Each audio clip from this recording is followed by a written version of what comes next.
tahu sejarah para rasul, tidak ada rasul penjahat kemudian diangkat menjadi rasul, enggak ada. Antum kalau lihat sejarah Nabi Musa, Nabi Isa, Nabi Yusuf, nabi-nabi semuanya orang-orang baik. Ya tidak, Nabi Muhammad orang baik atau tidak? Orang-orang baik semuanya, baik-baik kemudian diangkat menjadi seorang rasul. Paulus enggak, penjahat dulu, bunuh-bunuh orang. Tiba-tiba lagi berbuat kejahatan, tiba-tiba diangkat menjadi seorang rasul. Ini baru dalam sejarah ada rasul yang seperti itu.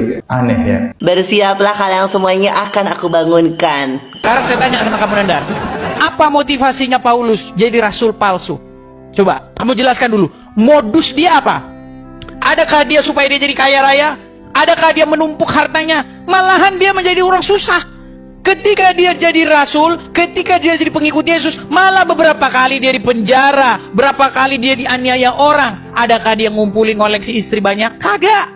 Adakah dia ngoleksi banyak harta-harta untuk kekayaan dia? Sehingga ada sekian miliar harta rampasan perang, jarahan perang? Gampang, nggak usah ini. Kita bicara logis-logis saja lah, ya. Nggak usah ini jauh-jauh kamu kitab suci kamu ngarang begini itu segala macam. Gini, Anda dengarkan. Waktu Muhammad belum jadi nabi, istri dia satu.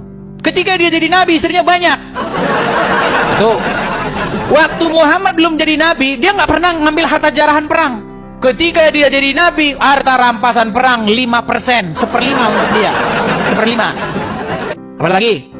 Ketika dia belum jadi nabi, nggak ada wanita-wanita yang menyerahkan diri kepadaku, nggak ada. Tapi ketika Muhammad jadi nabi, wanita-wanita yang menyerahkan dirinya kepada Muhammad jika Muhammad mau.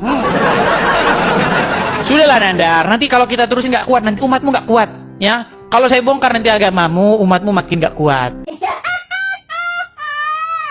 Paulus itu bukan orang buta huruf loh. Itu yang perlu teman-teman pahami. Sehingga yang saya lihat, ini yang buta huruf cuma Nabi Muhammad. Apa iya? Pernah nggak Paulus nikahin anak di bawah umur? Muhammad pelakunya. Pelaku dia, pelaku. Pernah nggak Paulus membawa-bawa golok, ya kan? Pergi ngerampok orang, ya kan? Pergi ngerampas orang. 1/5 harta jarahan buat Muhammad. Pernah nggak? Buat Paulus, pernah nggak? Pernah nggak?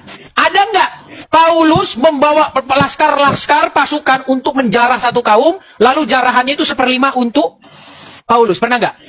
Muhammad, waduh saudara-saudara, 1/5 jarahannya untuk Muhammad. Nah, benar, dengar nih, lihat ya, biar kamu tahu nih ya, harta rampasan perang Muhammad itu berapa persen jatahnya? Nih, 1.000 kali 50.000 ke bank,